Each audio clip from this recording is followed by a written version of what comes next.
తులసిని ఎలాగైనా పెళ్లి చేసుకోవడానికి ప్లాన్ చేసిన నరేష్ తులసి అన్నయ్య సంతోష్కి డబ్బులిచ్చి తులసిని రిజిస్టర్ మ్యారేజ్ చేసుకోవడానికి ప్లాన్ వేస్తాడు. ప్లాన్లో భాగంగా సంతోష్తో నాటకం ఆడిస్తూ సంతోష్తో తులసి ఇంటికి వెళ్తాడు. ఇంటికి వెళ్ళాక సంతోష్ ఇంట్లో వాళ్ళతో ఇలా అంటూ ఉంటాడు, బావగారిని నేను తీసుకొచ్చాను.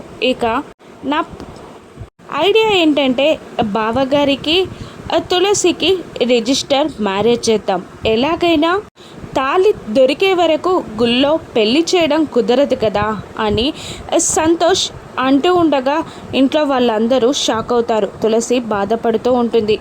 ఖుషి పక్కకి వెళ్ళి సిద్ధుకి కాల్ చేస్తుంది.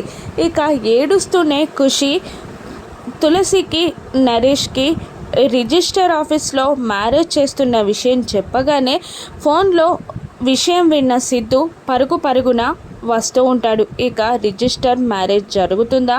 తులసి ఒప్పుకుంటుందా?